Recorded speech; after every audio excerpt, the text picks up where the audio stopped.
Ok, c'est bon. Conclusion, on va voir que c'est un bruit scalaire. Alors il y a plusieurs manières de tourner les choses. Donc on peut un petit peu tricher entre guillemets, commencer par le petit b, c'est ce que j'avais suggéré s'il y en a qui étaient coincés, et ensuite faire un binaire, symétrique, défini positif. Sinon, on peut respecter l'ordre qui est marqué ici, et ça nécessite de faire un petit peu différemment. Alors je vous mets mes affiches, hop, une correction possible, je remonte en haut, voilà. Donc pareil, j'ai fait un petit montage avec les versions de ce que j'ai reçu. Donc merci beaucoup encore toujours à ceux qui m'envoient des choses, c'est très pratique. Alors, pour montrer que les binaires, alors je vais pas regarder, on va pas regarder les calculs en détail, hein. Donc linéaire à droite, on fixe un truc à gauche, une combinaison à droite, on déroule. Un point important qui est à connaître, la trace elle-même est linéaire, donc on peut décomposer assez facilement. Ensuite, arrivé ici, c'est là où certains ont peut-être un petit peu hésité, ou bien vous essayez de faire comme on l'a vu dans le cours, on essaie de faire la symétrie pour ensuite dire, comme c'est linéaire à droite et symétrique, bah pouf, c'est gagné. Donc si on veut faire comme ça, c'est possible, mais en fait il y a une petite feinte, il y a besoin d'une petite astuce que je vais vous souligner ici. Où est-ce qu'elle est? Là. Alors, ça a l'air de rien, mais enfin, ça a l'air un peu magique, mais en fait c'est très simple à imaginer. Si vous transposez une matrice, les coefficients diagonaux ne changent pas. Tous les autres sont intervertis, mais les coefficients diagonaux ne changent pas. Donc la trace, ce sera la même. Si les coefficients diagonaux ne changent pas, leur somme ne change pas non plus. Donc ici, car les coefficients diagonaux ne changent pas. Et la feinte, c'est de dire que phi de AB, c'est la trace de transposer de la fois B. Avec la petite propriété qui est là, on peut transposer à l'intérieur, gratuitement. Et lorsqu'on transpose à l'intérieur, ça par contre c'est une propriété qu'on a vue sur la transposition, la transposée d'un produit, c'est le produit des transposés, mais en intervertissant les matrices. Je vais vous le réécrire en dessous.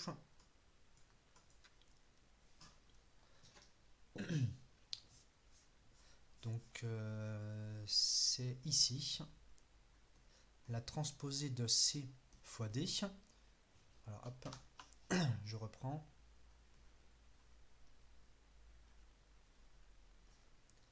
C'est la transposée de D fois la transposée de C. Et attention à l'ordre. Conséquence, on se retrouve avec ici la trace de transposée de B fois transposée de A.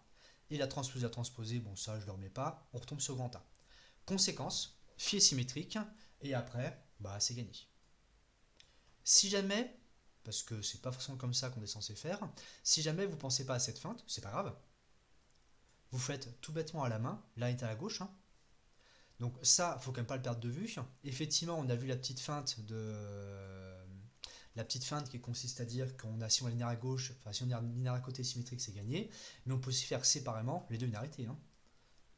Donc ici,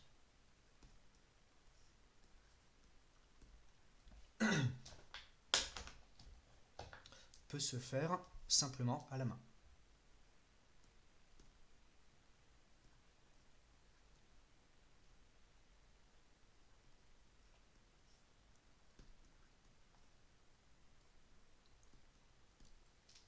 Donc là, pareil, je passe les calculs, hein, tout est instantané, il n'y a pas de piège particulier. Est-ce que, je fais une micro-pause ici, est-ce que jusqu'ici il y a des questions, notamment peut-être sur cette petite feinte?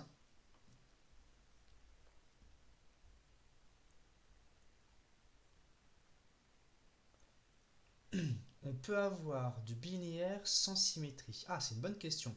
Alors oui, oui, bien sûr, bien sûr. On peut avoir quelque chose de bilinéaire qui n'est pas du tout symétrique. Bah, par exemple, il y a un exemple que vous connaissez très bien. On a vu, alors c'était sur les matrices, je vous guide un petit peu, une application qui était multilinéaire, donc en taille 2 elle est bilinéaire, mais qui n'est pas du tout symétrique, bien au contraire. C'est quoi? À quoi je pense à votre avis? Ouais, le déterminant. Le déterminant, en taille 2 d'une matrice de deux éléments, c'est AD moins BC, et donc il est antisymétrique bilinéaire. Donc non, linéaire à gauche et à droite n'applique pas symétrique. Est-ce qu'il y a d'autres questions? On est bon là-dessus? Ok, je continue à avancer doucement. Ensuite, pour le petit b, donc c'était, je vous le remets rapidement, c'était cette espèce de formule ici, un peu tarbiscotée. Alors bien sûr, cette formule, elle s'appuie sur les coefficients du produit matriciel. Donc on l'avait vu à l'époque, si je puis dire, lorsqu'on avait fait le chapitre sur les matrices. Alors là, elle a été remise, voilà, ici, je vous la ressouligne. Alors c'est un petit rappel, on va dire, qui a été fait gentiment. Alors ce AB avec IJ en indice, je vais le remettre à côté, ça désigne le coefficient d'indice IJ de la matrice. Coefficient d'indice IJ de, et donc là c'est AB. Donc on a vu la formule, somme pour calendrier KN des AIK BKJ. Sur la première matrice, on fixe la ligne, petit i, et donc le K bouge. Sur la deuxième matrice, on fixe la colonne J, et donc c'est le petit K indice de, le petit K est un indice de ligne. Alors ici, j'ai rectifié un truc, là où il y avait une petite maladresse de notation.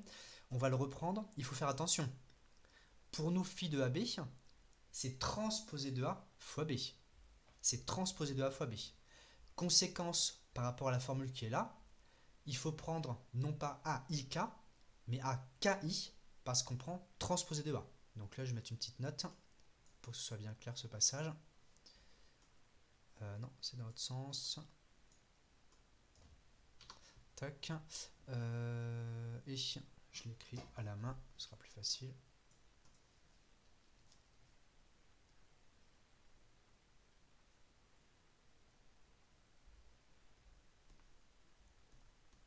Donc nous, on a transposé de A. Donc, petit rappel, on échange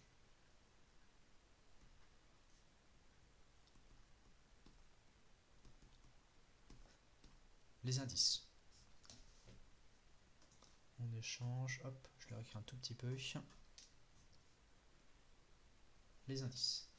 Alors, question posée. Ah, du coup, la symétrie par rapport au scalaire, c'est optionnel. Ah bah non, justement. Bah justement. Vu que la symétrie n'est pas une conséquence de la binarité, si on la veut, bah il faut la prouver. Donc non, non, non, non, non, non, non, non. Elle n'est pas du tout optionnelle. Vous devez la vérifier. Alors, ici, donc nous on a transposé de A, donc on fait attention. Et alors on se retrouve avec, alors j'aurais pu mettre une petite ligne aussi en plus. Je vais réécrire à côté. Nous en fait, donc ce qu'on a, c'est la somme. Zut. C'est la somme, je vais reprendre les mêmes notations pour petit i allant de 1 jusqu'à n, des transposés de A fois B, avec un i en indice. Donc c'est 2 fois i à cet endroit. Et donc comme on a transposé de A fois B, on échange les indices. Et comme on a ii, bah, il n'y a pas de... On remplace j par i. Ensuite, on se retrouve avec une double somme, les AKI BKI. Si vous comparez par rapport à l'énoncé, bah, la seule chose qui a changé, c'est le nom des indices. Mais comme ils sont muets, là c'était très bien mis, bah, on se retrouve avec la somme des AIJ, BIJ, tout simplement. Est-ce que là-dessus, c'est bon? Donc ça, c'est un point très important, c'est un chouïa technique, mais c'est quand même censé être normalement accessible. Donc j'attends 5 secondes au cas où il y a des questions.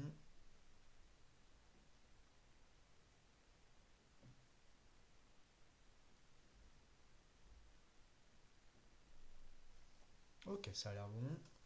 Alors, on enchaîne en utilisant cette formule. On va vouloir terminer l'aspect produit scalaire. Alors, on a déjà phi binaire. Alors, je vais quand même préciser une petite chose qui n'a pas été remise là, si je me souviens bien. Oui.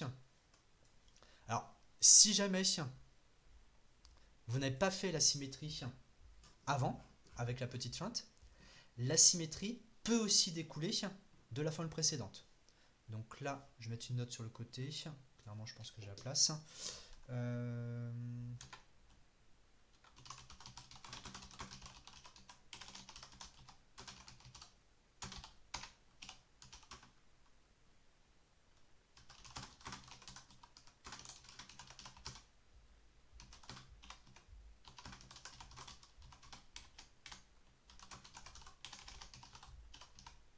Alors, si vous ne l'avez pas fait au A, donc avec la feinte,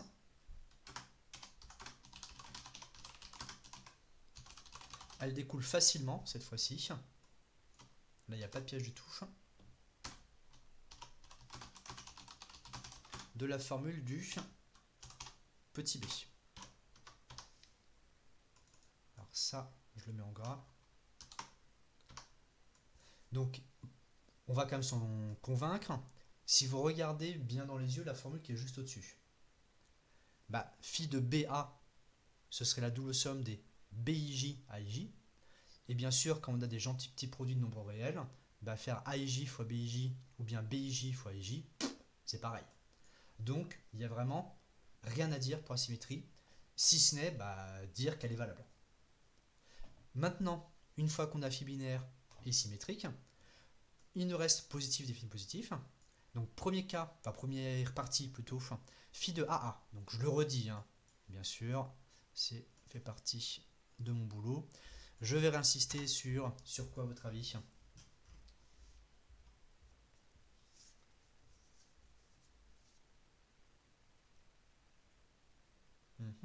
Qu'est-ce que je vais redire là à votre avis lorsqu'on attaque positif défini positif? Voilà. Ici, c'est deux fois le même élément, donc une seule matrice.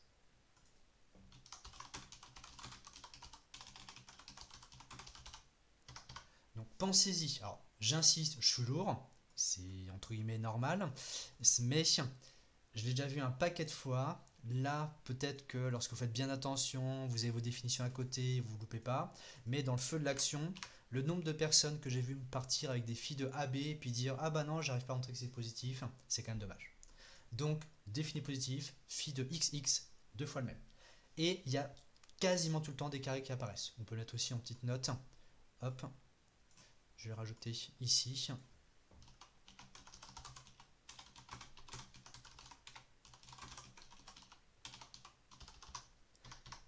Il faut s'attendre à avoir des carrés. Ça fait partie du principe quasiment, quoi.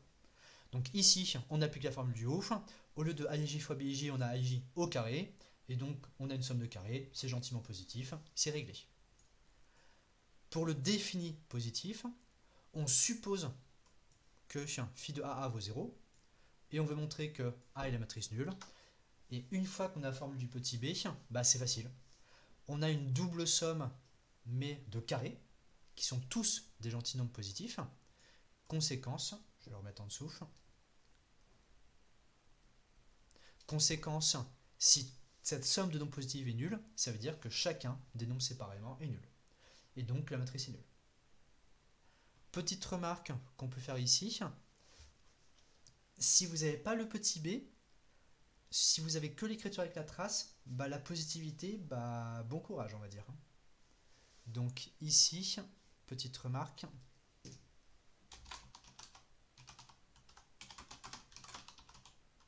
Alors la positivité est la définie positivité.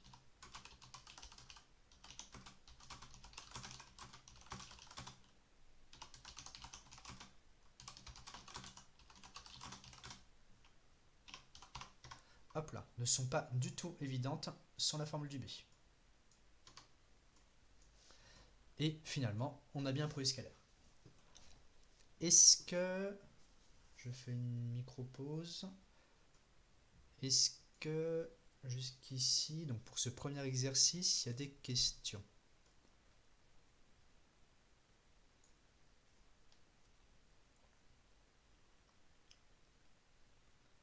Alors, ça a l'air bon. Donc, celui-ci, c'est un grand classique, hein. C'est un grand classique pour les produits scalaires. On déroule un petit peu.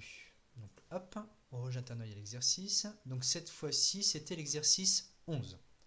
Donc là, bon, le but c'est bien sûr, encore une fois, de vous entraîner sur Gram-Schmidt, hein, parce qu'on la force, on l'a déjà fait une fois, deux fois, c'était la troisième fois si je ne m'abuse, ou un truc dans le genre.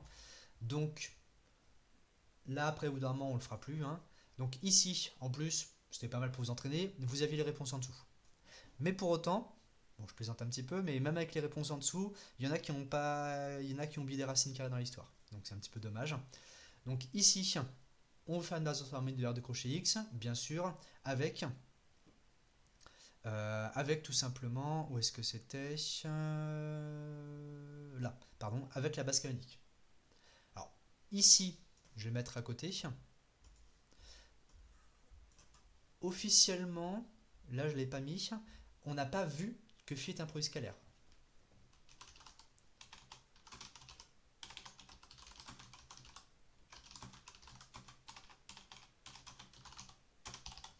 Alors, c'est un très bon exercice, et notamment, alors c'est très très très proche bien sûr de l'exercice 9. Et notamment, il y a un piège. Je ne sais pas si vous vous rappelez, je vais vous le redire un petit coup. Alors, puisque peut-être que certains ou certaines s'en rappellent, ils pourraient me le dire. Ouais. Alors, le polynôme nul, précisez un tout petit peu si vous pouvez. Qu'est-ce qu'il y avait comme petite feinte qui arrivait par rapport aux fonctions classiques? Voilà. Alors, pour tout ce qui est binaire, symétrique, c'est facile.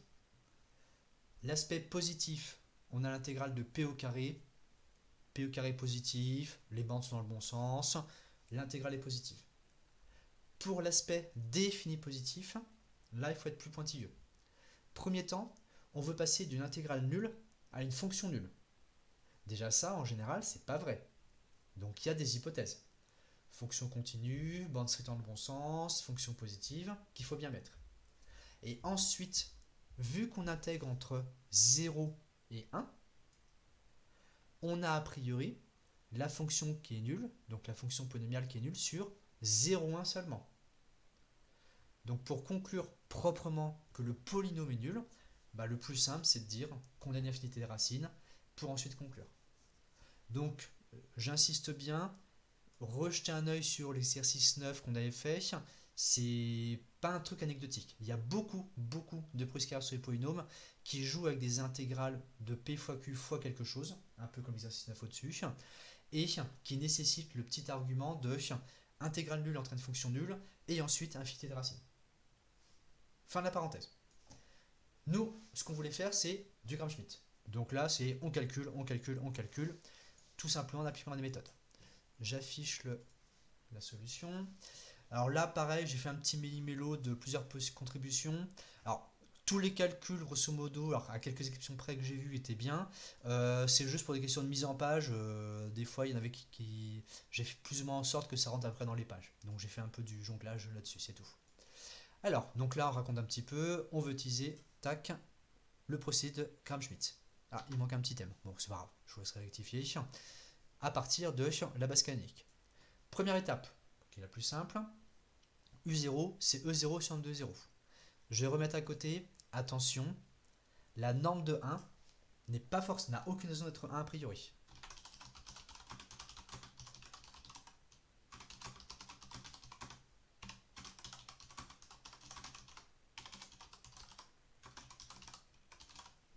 Donc attention,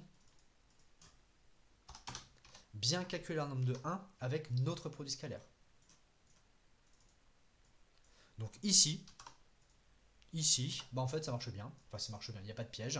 On se retrouve à intégrer 1 entre 0 et 1, et donc on tombe sur 1. Mais rappelez-vous, on l'a déjà vu plusieurs fois, c'est pas automatique. Ensuite, on veut chercher un vecteur E' orthogonal à U0, on le pose, paf, sous la forme E1 moins une constante fois U0, on traduit l'orthogonalité et on se retrouve avec tac, ici E1 scalaire U0 égale à lambda. On fait donc le petit calcul de lambda et on tombe sur 1 demi. ce qui fait que E'1 c'est x moins 1,5. Je vais regarder en détail vite fait, ouais, c'était bon. Donc là, on déroule. Ensuite, on calcule la norme de prime 1 comme étant la racine de prime scalaire prime 1. Donc là, pareil, calcul, on intègre un polynôme. Donc attention à bien repérer le x moins 1,5 au carré dans l'histoire. On a donc besoin de développer, et ensuite on primitif terme à terme, et c'est gagné. On a donc racine 3 sur 6 comme norme, ce qui fait qu'on divise, et on a ça. Est-ce que... Je fais une petite micro-pause ici. Est-ce que pour les deux premiers vecteurs, il y a des questions?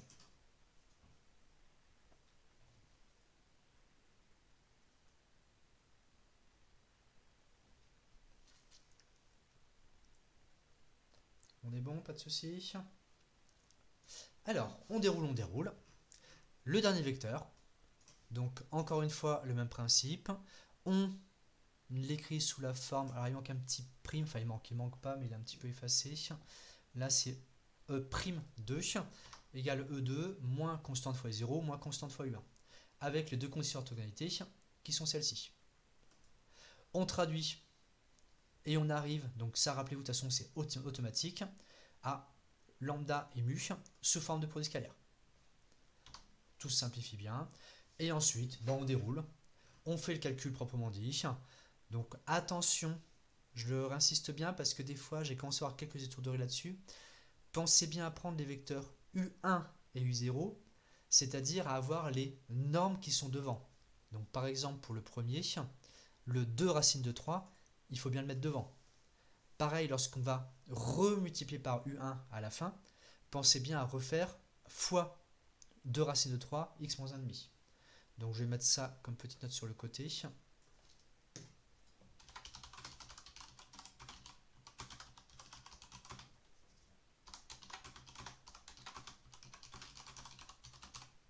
Bien utiliser les vecteurs U1 et U2 dans les calculs.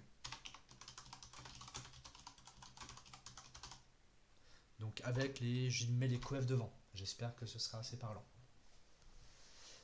On tombe sur, après un petit paquet de calculs, E'2 égale x carré moins x plus 1 sixième.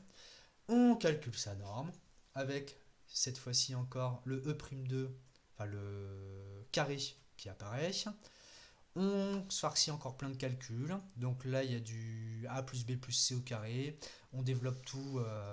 Il n'y a pas de feinte. Honnêtement, il n'y a pas de feinte. C'est purement calculatoire.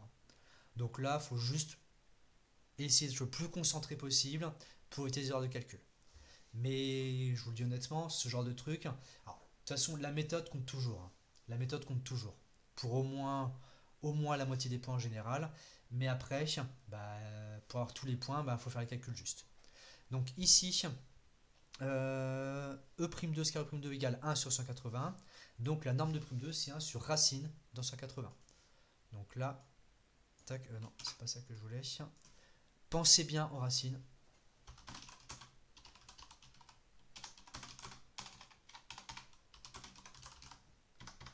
Lorsque vous faites vos petits calculs de normes. Et on arrive sur E'2. Je vous laisse 5 secondes. Est-ce que pour la méthode, est-ce qu'il y en a qui ont des doutes métaphysiques, des grandes questions existentielles?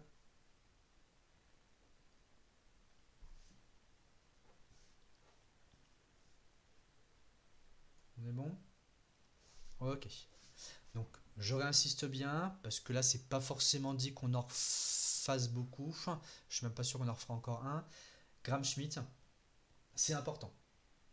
Gram-Schmidt, c'est le truc ultra classique, typiquement avec 3 vecteurs. Honnêtement, ça arrive quasiment jamais qu'on vous demande avec plus que 3 vecteurs, parce que après très vite les calculs sont atroces. Ou alors, c'est vraiment que vous avez des vecteurs très très simples et que tout simplifie en masse, quoi. Petit b, là c'est la nouveauté, je vous remets l'énoncé un petit coup. On veut calculer une borne inférieure. Alors là, c'était la première fois, on va dire, donc je vous ai mis, ah tiens, regardez si c'est pas par hasard une distance avec un sous-espace. Bon, vu que vous avez la correction en dessous, alors, elle n'était pas détaillée, mais vous avez même le sous-espace en question.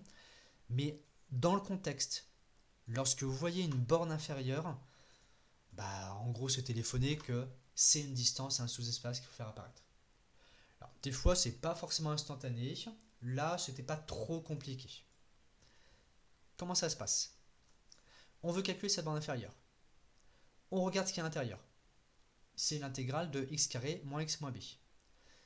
On se rend compte que, première étape, avec le produit scalaire qu'on a vu au-dessus, ça s'interprète comme une norme d'une différence, et je vais même l'écrire volontairement encore un tout petit peu différemment à côté. Donc on a une norme, on a x carré moins, et c'est pour ça qu'il y a ce loustic qui apparaît juste après, ax plus b au carré. Or, alors là il y a juste un petit bug de majuscule, tac tac, je vais le rectifier là, voilà. Or, ax plus b, c'est l'expression générale, c'est pas mal dit, ou le terme général, bon ça vous dépatouillez, d'un polynôme de R1 crochet x. Alors le R1 crochet x, repérez-le bien, hein, ça veut dire qu'on prend un polynôme de degré plus petit que 1, d'où le x plus b. Ce R1 crochet x, c'est un sous-espace de R2 crochet x. Et même, on peut peut-être préciser éventuellement dans la foulée, c'est un sous-espace de dimension finie. Rappelez-vous, pour ce qui est les distances projection orthogonale, on aime bien avoir la dimension finie.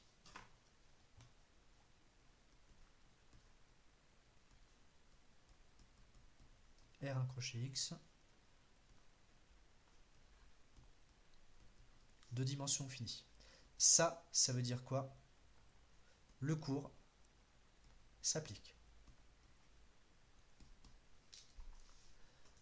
Autrement dit, et c'est là, c'était très bien mis, cette norme-ci, c'est la distance de x carré à R1 crochet x. Conséquence, on va pouvoir utiliser le cours. Le cours nous dit que cette distance, alors le par définition est peut-être un peu maladroit, parce qu'en vrai c'était une démonstration. Donc peut-être que je vais juste rectifier ce truc-là et mettre par propriété de cours.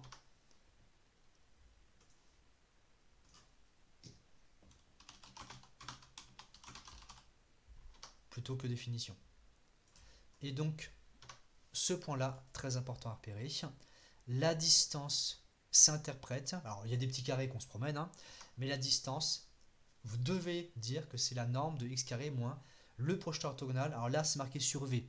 Alors là, du coup, le V, c'est peut-être un peu maladroit parce qu'il n'a pas été mis avant, je crois pas. On peut l'introduire ici si vous voulez. Donc V, effectivement, c'est ce qu'on a mis comme notation dans le cours. Donc V égale R1 crochet X, et je vais remettre à côté ici, V égale R1 crochet X.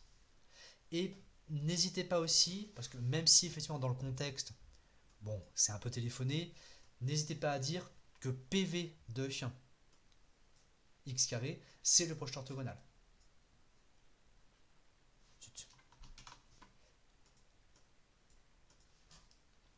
Donc, PV de x carré, projeté orthogonal de x carré sur V. Comme ça, vous posez bien les choses. L'égalité est-elle vraie? J'ai pas vu la question. Si le polynôme de degré 1, c'est PV de x carré, l'égalité est-elle vraie? De quelle égalité vous parlez?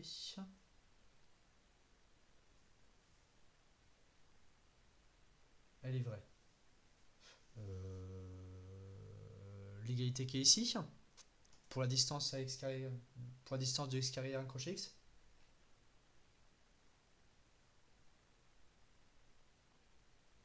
Voilà. Alors, rappelez-vous, ça c'est le cours. Hein. Ça c'est le cours. Effectivement, a priori, c'est une bande inférieure. Mais, je remets le cours à côté, d'ailleurs, je l'avais préparé. Mais, du coup, c'est ici. On s'est rendu compte, donc théorème 17 qui s'affiche devant vous dans le cours, que cette bande inférieure, en fait, elle est atteinte en y0, le projeteur orthogonal. Donc si elle est atteinte, je peux le rajouter à côté si vous voulez.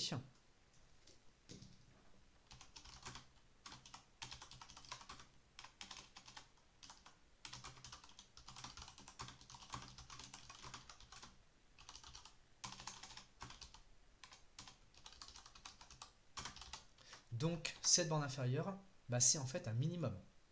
Donc effectivement, c'est atteint, ça devient donc un minimum, et vous devez le savoir.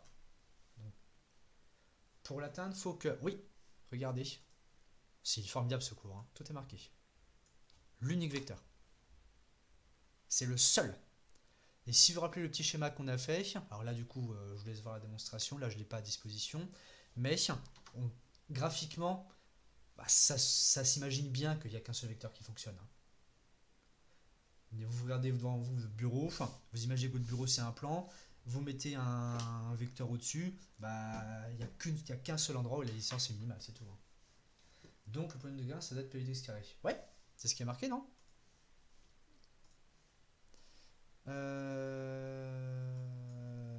Là, c'est ce qui est marqué ici. La distance qui est un polynôme de borne inférieure, c'est égal à la norme de x carré moins p de x carré. Tout à fait, tout à fait. C'est bon? Bon, ça fait un petit rappel de cours au passage, c'est tout récent, donc ça me dérange pas trop. Mais effectivement, mettez-vous bien les idées au clair là-dessus, parce que là, il faut savoir utiliser. Or, là pareil, ça a été bien mis. Voilà, du coup, c'est un tout petit peu peut-être dans le désordre, mais c'est pas grave. Le PV de x carré, c'est, par la propriété du cours, c'est E2 scalaire U1 fois U1 plus E2 scalaire U0 fois U0. Conséquence en réinjectant. Ah, là il y avait un quart, d'accord, excusez-moi. Donc en réinjectant, on se retrouve avec cette formule-ci. Norme de E2, moins E2 scalaire U1 fois U1, moins E2 scalaire U0 fois U0. Mais, et là justement, je ne sais pas s'il l'avait mis comme ça directement, il ne l'a pas mis comme ça directement. Donc en fait, ici, ce E2 moins E2 scalaire U1 fois U1 moins E2 scalaire U0 fois U0, si vous remontez un petit peu dans vos calculs, là c'est peut-être pas clairement marqué, c'est, où est-ce qu'il est? C'est lui, c'est E'2. Parce qu'on avait E2 scalaire U1 fois U1, E2 scalaire U0 fois U0. Donc ici, je vais les réécrire à côté. On va mettre une petite flèche comme ceci.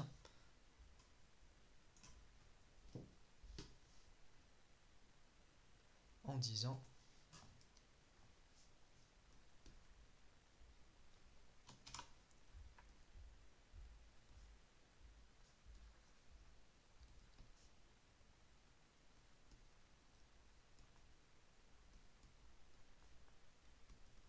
c'est en fait la norme de prime 2 au carré. Alors, ici, pourquoi est-ce que ça se passe comme ça? Ça se passe comme ça parce que le vecteur à partir duquel on calcule la distance, c'est x carré, qui est dans la base canonique. Donc, lorsqu'on fait la distance de x carré à R1 crochet x, bah, le projeté orthogonal, enfin le x carré moins le projeté orthogonal, par construction, par la méthode de Graf-Schmitt, c'est le vecteur E'2. Mais, donc je vais quand même préciser entre parenthèses, mais ce ne sera pas toujours ça.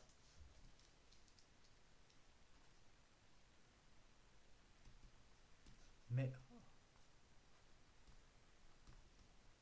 en général,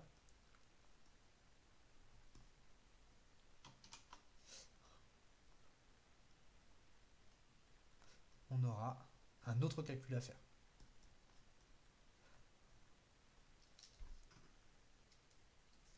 Hop là. Alors, expliquer cette égalité. Alors, je reprends un petit peu tranquillement ce passage-là, parce que finalement, il y a beaucoup de choses qui s'enchaînent en même temps. Première chose, la distance... mince, attendez. Là, je viens de me rendre compte qu'il manquait un truc. Le x carré moins x moins b, là, il manque le 1 devant. Pif, paf, pouf, il faut que je le rajoute. Donc ici, comment je vais le rajouter? Là.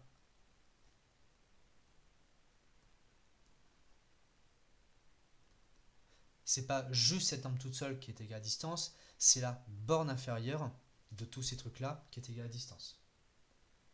C'est bon, vous voyez ce que je montre? Parce que du coup, ça consiste un petit peu surchargé. C'est là en haut de la page. Lorsqu'on a la distance de x carré à un crochet x, ça correspond à la borne inférieure. Mais au-dessus, juste après, c'est cohérent, il n'y a pas de souci.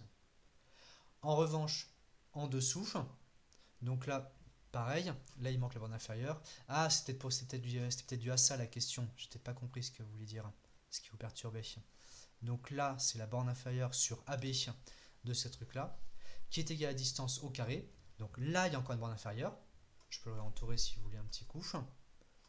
Mais par contre, juste après, il y a un seul projeteur orthogonal. Donc là, il n'y a qu'un seul vecteur. Donc je reprends tranquillement. La borne inférieure des normes de la différence est égale à la distance de x carré sous espace. Mais, d'après le cours, cette distance, c'est la norme de x carré moins son projeteur orthogonal. Mais, autre propriété du cours, le projeteur orthogonal, c'est, donc de x carré, c'est x carré scalaire u1 fois u1 plus x carré scalaire u0 fois u0. Ce qui fait qu'on se rend compte par le procédé de Gram-Schmidt que cette grande différence, c'est en fait le E'2 qu'on avait calculé auparavant. Est-ce que c'est un petit peu mieux? Donc là, il y a pas mal de choses qui s'enchaînent. Définition, il y a la définition de distance à un sous-espace. Là, le théorème 17, qui nous dit que c'est égal à la norme de x carré au projeteur orthogonal. Je peux marquer à côté théorème 17. Donc ici, théorème 17. Ici, définition de distance à un sous-espace. Et ici, c'était la propriété. Alors, la numéro combien lorsqu'on a fait les projeteurs orthogonaux? Non, je suis allé trop loin.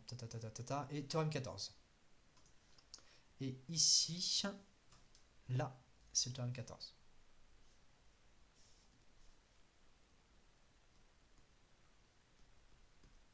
Donc il y a beaucoup de choses qui s'enchaînent. Et là, le c'est en fait, je complète dans l'histoire, c'est le procédé de Gram-Schmidt qui nous dit ça. Est-ce que... Et donc le calcul, on a le 1 sur racine qu'on met au carré, donc on se retrouve avec 1 sur 180 comme résultat.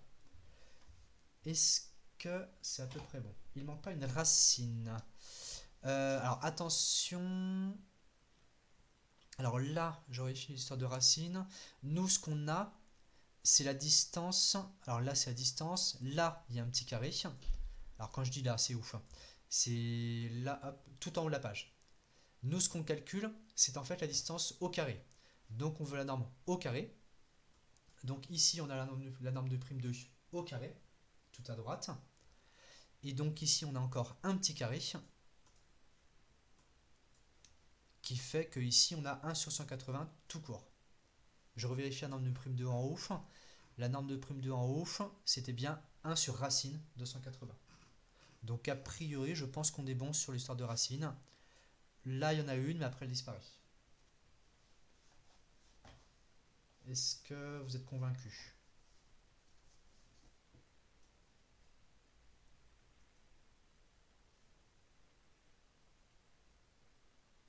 Il manque un carré, non. Ah, voilà, donc si vous retournez là-dessus, alors à quel endroit